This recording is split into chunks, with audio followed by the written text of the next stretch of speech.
Hi, and welcome to a quick thought episode of the Teach for the Heart podcast, where you'll get a powerful idea or word of encouragement in a short, to-the-point format. Here we go. Today, I want to talk with you about controlling our students, or perhaps more accurately, how we can't really control our students, but what we can control and why that matters. Here's what I want to say in a nutshell. As teachers, we actually can't really control what our students do, but we can control and have immense power by controlling what we, as the teacher, do.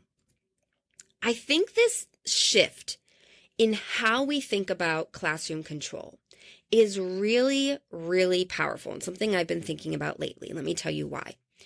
If we are focusing on controlling what the students do, then, well, first of all, the student is, we aren't the student. In the end, we can never really control any other person, right?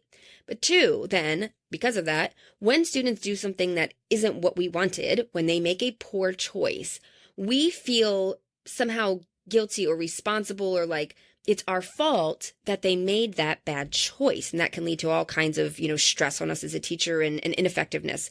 And it's not really great.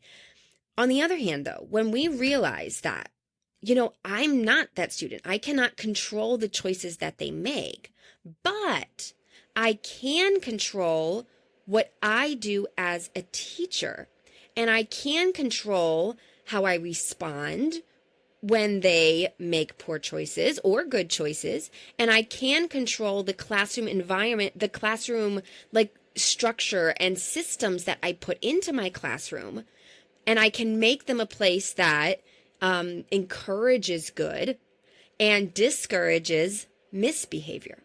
That is empowering, and that is powerful.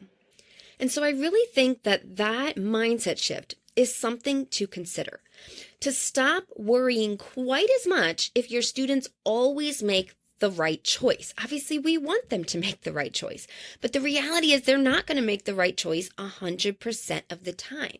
And to recognize that when they make poor choices, that actually is a wonderful learning experience, or at least it can be if we've set up structures in our classroom and we respond the right way. That can be a wonderful learning experience for that student, because the reality is sometimes we have to learn from our mistakes, right? Sometimes we have to learn the hard way. And so, as I said, it takes pressure off of us to somehow think that we can create a place where nothing ever goes wrong, and to instead think of it from the framework as, am I responding to this in the best way, the way that is best for the students and best for the class?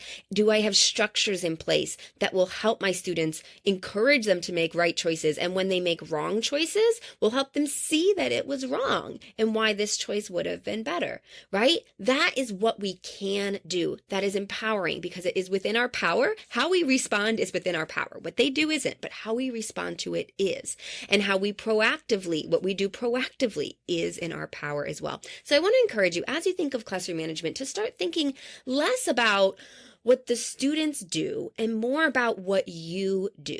How am I going to respond when students do this? What am I going to do when a student, blurts out an answer? What am I going to do when a student doesn't raise their hand? What am I going to do when a student lies? What am I going to do, right? What am I going to do? Versus so much worrying about what they do, right?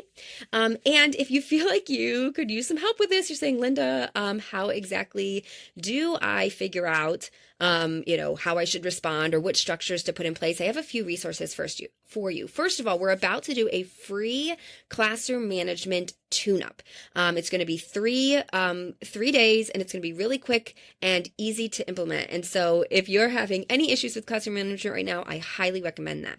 You can sign up for free at teachfortheheart.com/3day. That's teachfortheheart.com/3 and then day. Also, we have our free training, Succeed at Teaching training. You can sign up for at teachfortheheart.com/free, as well as our mentorship program. We dive deep with you into helping you create a classroom management plan and implement it. You can find out more about the mentorship at teachfortheheart.com/mentorship. Well, thank you guys again so much. I look forward to speaking with you again soon. In the meantime, keep growing, keep trusting. You really are making a difference.